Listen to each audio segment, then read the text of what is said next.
खबरों में बने रहने के लिए बेल आइकन दबाइए और हाँ, फर्स्ट इंडिया को सब्सक्राइब जरूर।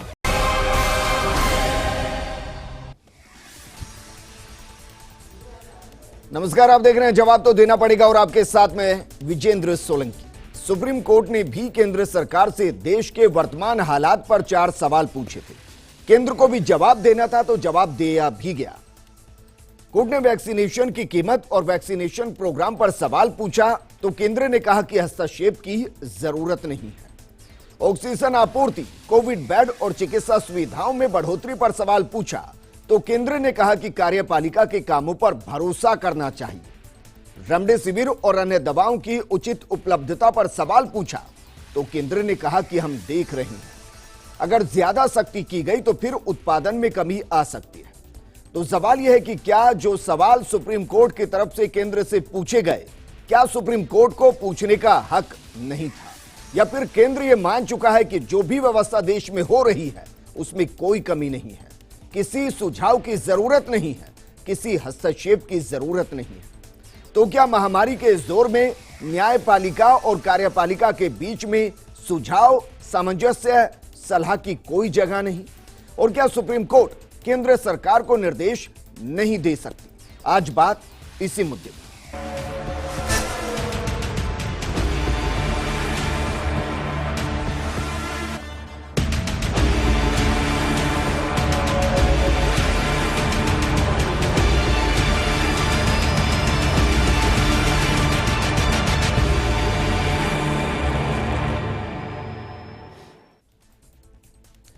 सवाल पूछा गया कि वैक्सीन की दरों में अंतर क्यों है, तो केंद्र ने कहा कि केंद्र ने ज्यादा ऑर्डर दिए इसलिए दाम कम है।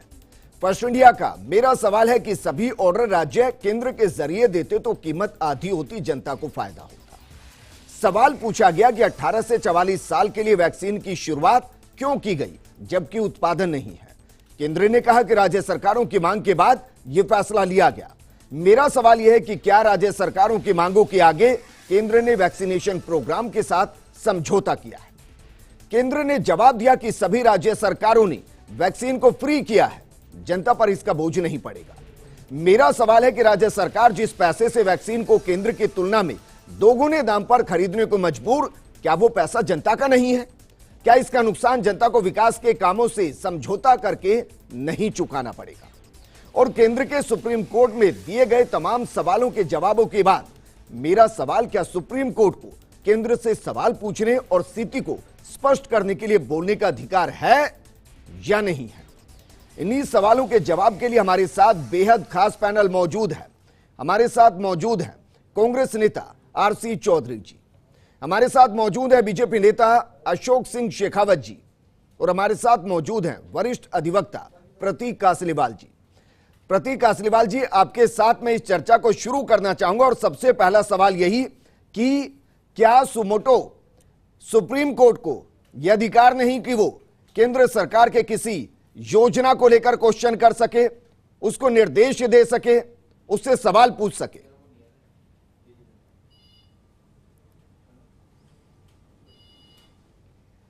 देखिए विजन जी, ऐसा है, सुप्रीम कोर्ट को पूरी पावर्स हैं इस चीज के लिए प्रश्न करने की। हम सब जानते हैं कि हम भारत देश में हैं और हमारा एक संविधान है, और ये संविधान ही कहता है कि सुप्रीम कोर्ट जो है वो एक संरक्षक है कॉन्स्टिट्यूशन का, संविधान का, और संविधान ही अधिकार देता है आर्टिकल 14, अनुच्छेद 14 और 21 के तहत कि एक तो आपके पास समता, समानता, इक्वालिटी बिफोर लॉ का अधिकार होगा, और दूसरा लाइफ एंड लिबर्टी का। और इस दोनों अधिकारों का जब जब उल्लंघन होगा तब उच्चतम न्यायालय अपनी जो पावर्स उसको संविधान ने दे रखी है उसको एक्सरसाइज करते हुए सुमोटो या कोई याचिका लगे उसमें सरकार को निर्देश दे सकती है। जी, तो सर यहां यह क्यों कहा गया केंद्र सरकार की तरफ से कि आप हमें हस्तक्षेप ना कीजिए, उच्चतम न्यायालय कार्यपालिका पर भरोसा रखिए, अगर आप कोई फैसला देंगे, निर्देश देंगे तो उससे व्यवस्था बिगड़ सकती है?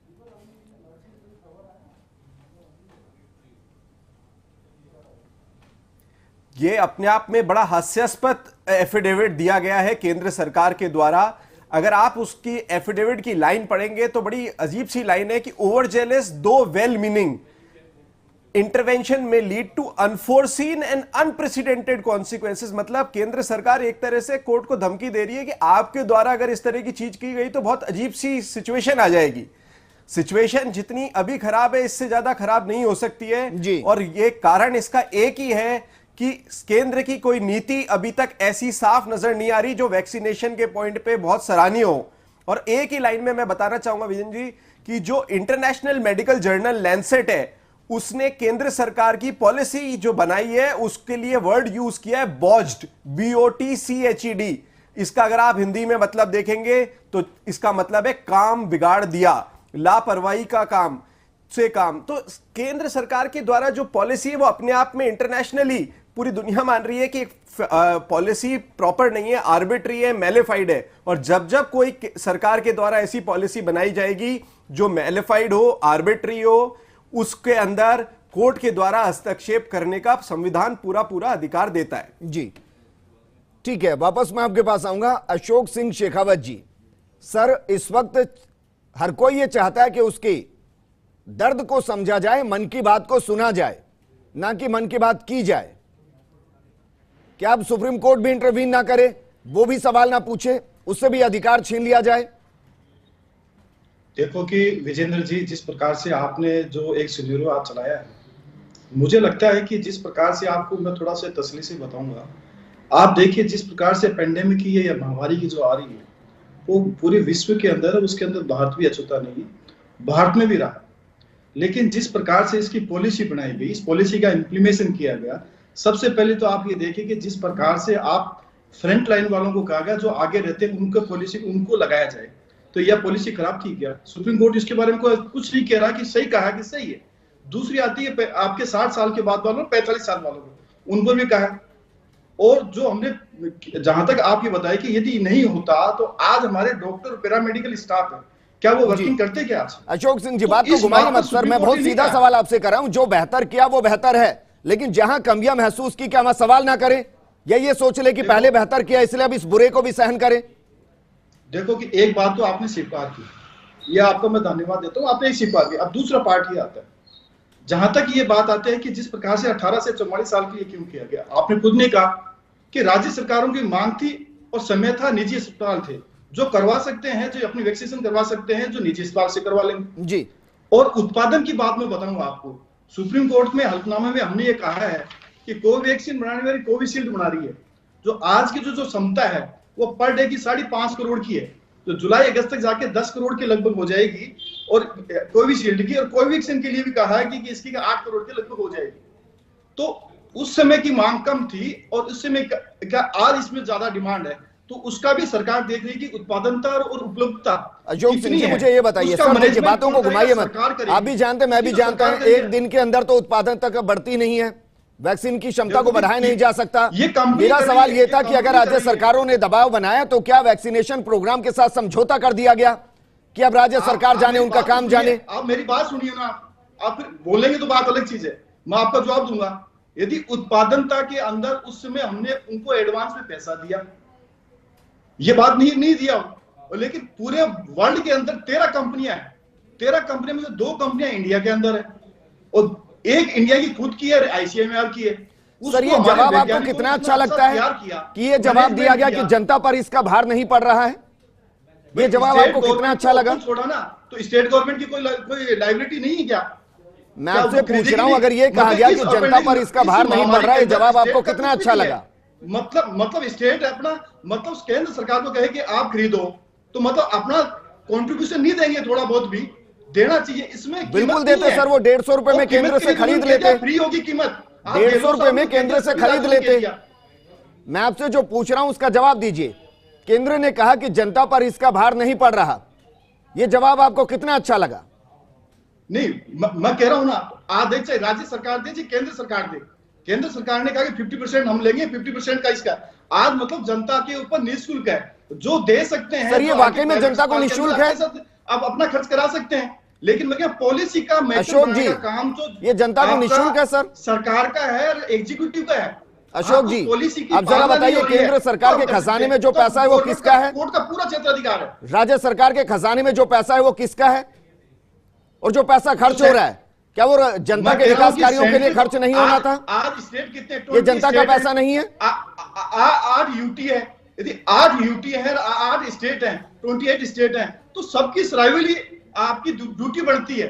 तो इसमें ये नहीं है कि विवेककारी एक राज्य को तो मान लो। ठीक है, वापस मैं आपके पास आऊंगा। आरसी चौधरी जी मेरे साथ जुड़े हैं। आरसी चौधरी जी, क्या ये मान लिया जाए कि अब ये तय हो चुका है कि केंद्र सरकार को कोई सुझाव नहीं चाहिए, वो ये मानकर चलिए कि जो योजना, जो प्रचार, जो तरीका वो अपनाएगी वही सही होगा, उसमें कोई गुंजाइश नहीं कि सुप्रीम कोर्ट कोई निर्देश दे दे, विपक्ष कोई सुझाव दे दे, मीडिया कोई सलाह दे दे?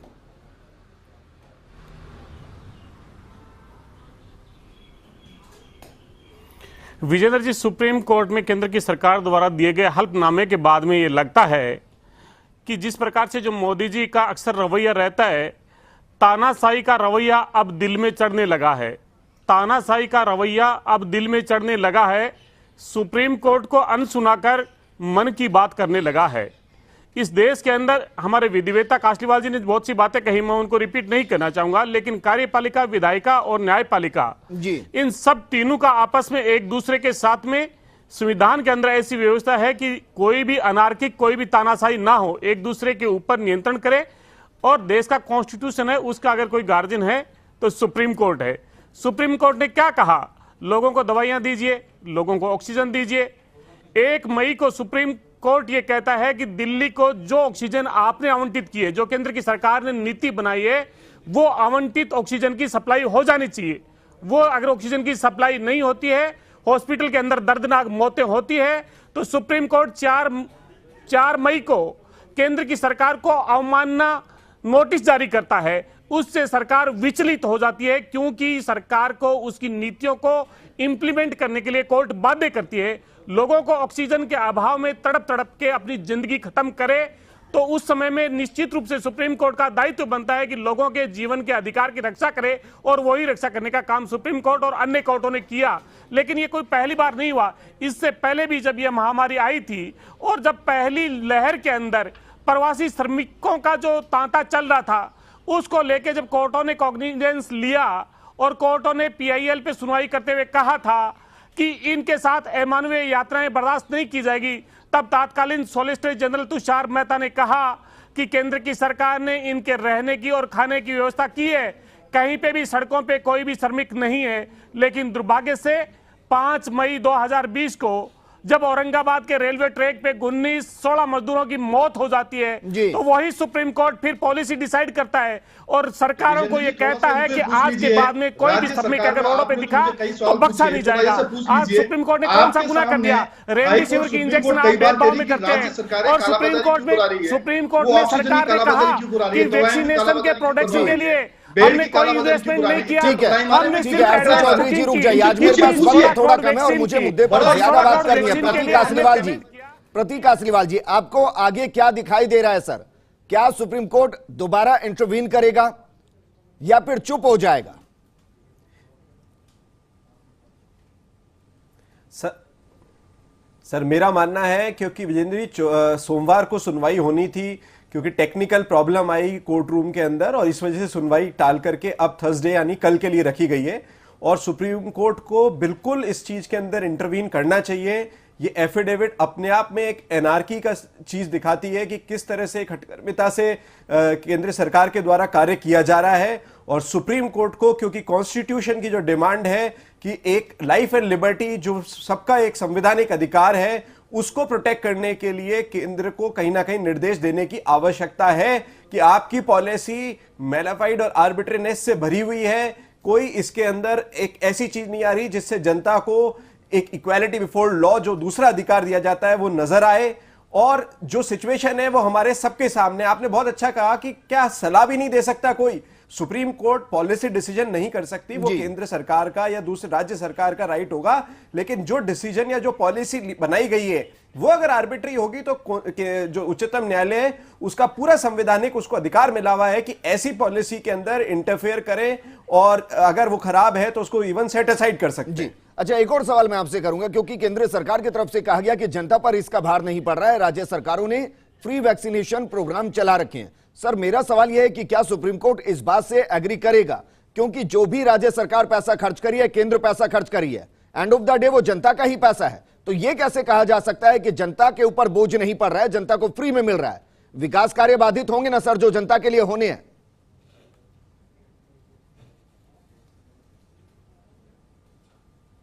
बिल्कुल सही कह रहे हैं आप जी, ये अल्टीमेटली पैसा जनता का है। आपने राज्य सरकारों से एक मीटिंग कर ली, किस दबाव में या क्या किया है? आप कह रहे हैं कि राज्य सरकार उसका खर्चा वहन करेंगी।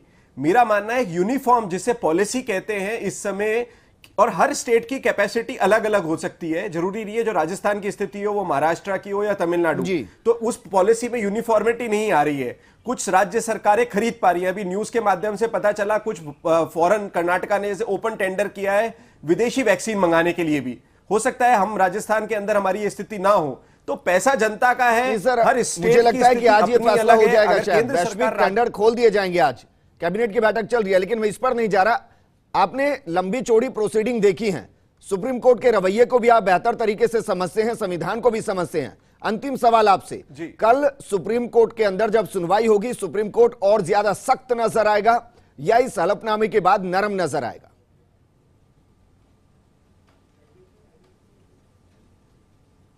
मेरा मानना है जिस तरीके का हलफनामा दिया गया है सख्त नजर आना चाहिए, क्योंकि उसकी लैंग्वेज अपने आप में बड़ी डेरोगेटरी है। वो कहीं ना कहीं प्रश्न चिन्ह उठाती है कि सुप्रीम कोर्ट कुछ नहीं कर सकता और सुप्रीम कोर्ट का अधिकार नहीं है।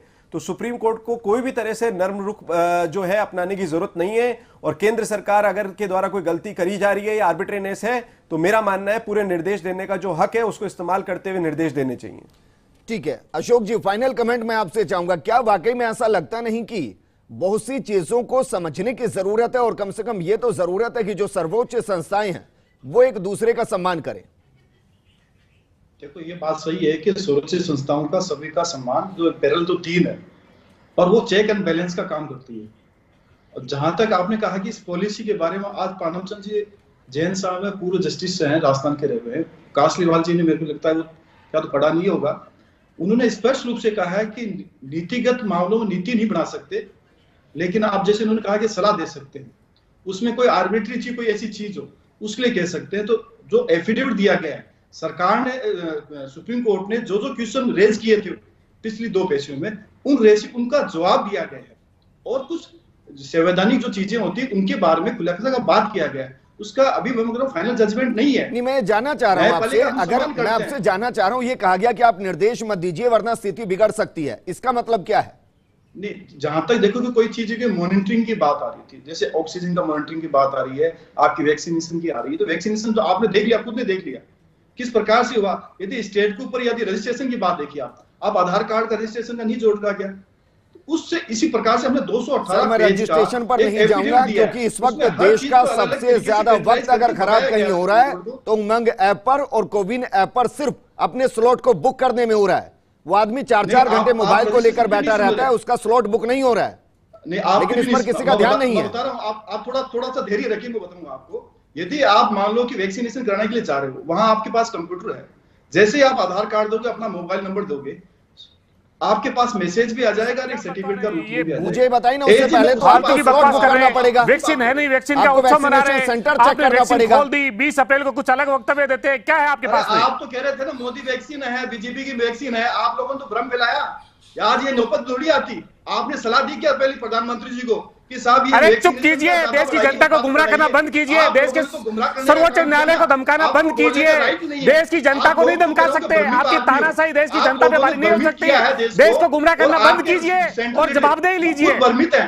अब आप क्या बात कर रहे हो? आप बताइए, आपने लिखा क्या उत्पादन बढ़ाना चाहिए? लिखा क्या आपने जनवरी फरवरी में?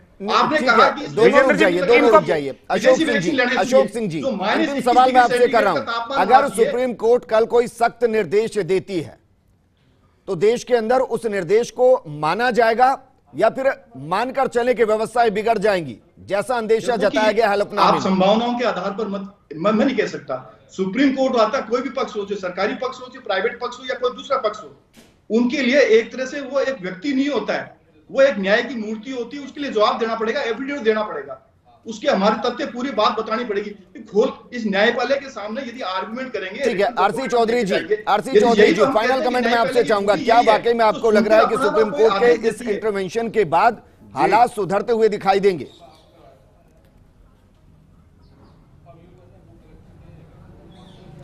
विजेंद्र जी, आपने देखा कि किस प्रकार से अलग अलग राज्यों के अंदर संक्रमण की स्थिति है, किस प्रकार से सक्रिय मरीजों की स्थिति है, किस प्रकार से अलग अलग राज्यों को दवाई की, चाहे इंजेक्शन की हो चाहे ऑक्सीजन की हो, जरूरत है।